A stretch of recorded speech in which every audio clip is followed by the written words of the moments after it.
I'm prejudiced, obviously, since I flew it, but I think it's probably one of the greatest airplanes ever built. It's the world's fastest. It holds all the speed records.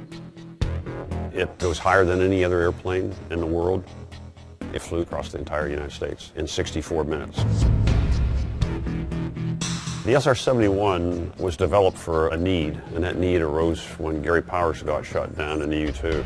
Secret reconnaissance of Russia by high-flying American U-2 jets ended when one was downed deep in Soviet territory. The United States, they were looking for an airplane that would go higher and faster than the U-2 and be totally invulnerable to enemy defenses. If you add up the number of people who have flown it on operational reconnaissance missions only, you'll come up with 86 pilots total. This mission is classified secret. The day before the mission, the primary crew, which is a pilot and a navigator, would meet at mission planning. The mission planners would have all your computer flight plans laid out on a table, and for the next 2-3 hours you would go through the entire route of flight. If we had MiGs come up, if we had SAMs fired at us, if we had an engine flame out, what we would do along the entire route of flight. Any plane that goes above 50,000 feet, you have to be in a pressure suit. The higher you go in altitude, the lower the boiling point becomes of fluids. Your eyes, your nose, your mouth, and your ears, where there's any kind of moisture whatsoever, that'll be the first place to start boiling real rapidly. So that is why we wear a pressure suit. It saves your life. When the cockpits are all set up and ready for you to go, they give you a thumbs up. You walk up the steps, crawl into the seat, and then from then on, you let the physiological support people who do our pressure suits, they make all the matings to the ejection seat. Your life is in their hands because with the pressure suit on, you cannot see any of these connections whatsoever.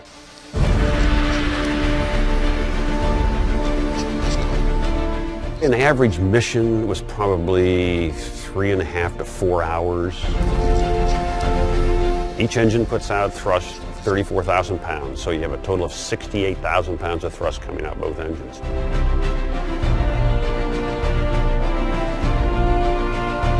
Those pointy things in front of each engine, those are called the spikes.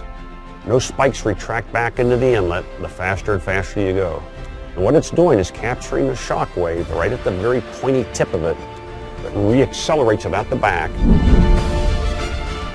When you're cruising at Mach 3.2, those engines are putting out 20% of the thrust. The inlets are putting out the other 80% of the thrust. The altitude we flew at was anywhere between 70 to 85,000 feet. If you look out one window to the front cockpit to the other side, you can see a very definitive curvature of the Earth, very bright in the day and very dark at night. From about 45 degrees above the horizon, the stars were out in the daytime. And one of the sensors we had was an optical camera, which we called our technical objective cameras. They could get down to a resolution from 80,000 feet to about 3 to 4 inches resolution. We went up to Murmansk and Vladivostok. When we imaged them, they could tell exactly what nuclear subs were there, where the carriers were at each of the ports all the time. This airplane is on the leading edge of stealth technology. The airplane is very smooth underneath. There's no edges or jagged places to get a good radar return from. Black tends to absorb radar rather than bounce it. The paint has very minute particles of iron inside of it, and that tends to absorb and suck up the radar rather than attenuate it back down to the ground. We fly the airplane. Now I park the airplane, I shut down the engines, I go to debriefing. Now our intel folks, they work all through the night getting this image processed and get the intelligence out to the right folks. So there's a lot of people before you fly it, a lot of people working while you're flying it, and then a lot of people after you fly it. There was a lot of politics in retiring the SR. Satellites were getting better. Their photography as well as radar imaging was getting better. The leadership of the Air Force then was not very enamored with an airplane that didn't carry bombs or missiles or guns, and that's why the SR retired. It's sad to see the SRs on the ground when I know they could still be flying and doing a job.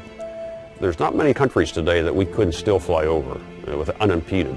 But to bring back all those sole source vendors for the special fuel, the special oil, the special hydraulic fluid, the tires, you can't find those vendors anymore. They were one-of-a-kind vendors. So it would be a monumental task to bring one back and to fly.